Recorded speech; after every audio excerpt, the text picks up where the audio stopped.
ಸ್ವಾಮಿಗಳೇ ನಮ್ದು ಕವಡಿ ಯಾಕೆ ನಮ್ ಜಾತಕ ಹೇಳ್ರಿ. ಶಿಷ್ಯ ಆ ಕವಡೆ ಇದ್ವಲ್ಲ ಕೊಡು. ಸ್ವಾಮಿಗಳೇ ಕವಡೆಗಳ ನೆನಪಾರಿ ಮನೆಯಲ್ಲಿ ಬಿಟ್ಟು ಬಂದ್ಬಿಟ್ಟಿದ್ದೀನಿ. ಇವಾಗ ಹೆಂಗಲ್ಲ ಅವ್ನಿಗೆ ಕವಡೆ ಹಾಕ್ಬಿಟ್ಟು ನಾವು ಜಾತಕ ಹೇಳೋದು. ಐಡಿಯಾ ಏನಿಲ್ಲ ಇವು ಕವಡೆಗಳು ಸ್ವಾಮಿ. ಇದ್ರಲ್ಲ ನಾನು ಜಾತಕ ಹೇಳ್ಬೇಕಾ? ಇವೇ ಈಗ ಲೇಟೆಸ್ಟ್ ಕವಡೆಗಳು. ಶಿಷ್ಯ 3 ಬಿದ್ದೈತೆ, ಏನಲ್ಲ ಹೇಳೋದು?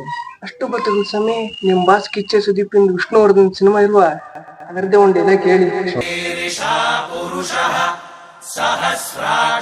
ದೇವರಲ್ಲಿ ಇವರದು ಇಂದ್ರನ ಜಾತಕ, ರಾಜರಲ್ಲಿ ವಿಷ್ಣುವರ್ಧನನ ಜಾತಕ, ರಸಿಕತೆಯಲ್ಲಿ ಮನ್ಮಥನ ಜಾತಕ, ಮನುಷ್ಯರಲ್ಲಿ ಬಿಲ್ಗೇಟ್ ಜಾತಕ. ಒಟ್ಟಿನಲ್ಲಿ ಇವನು ಹಾಳಾಗಿರುವುದಿಲ್ಲ, ಇಡೀ ಮೇಡ್ಲರೇನೆ ಆಳ್ತಾನೆ. ಏನೋ ಶಿಷ್ಯ ದಕ್ಷಿಣ ನೀಡದೆ ಹೋಗ್ತಾವನೆ. ಏನ್ ಸ್ವಾಮಿಗಳೇ, ಇಡೀ ಮೇಡ್ಲೇರಿ ತುಂಬಾ ಸಾಲಗಾರ ಅವನು. ಕೃಷ್ಣ ನೀವು ಹೋಗಿ ಅದನ್ನ ಬಿಟ್ಟು ನೀವು ಮನ್ಮತ ರಾಜ ಮಾಹಿತಿ ಬಿಟ್ಟಲ್ಲ ಸ್ವಾಮಿಗಳೇ ಅವನ.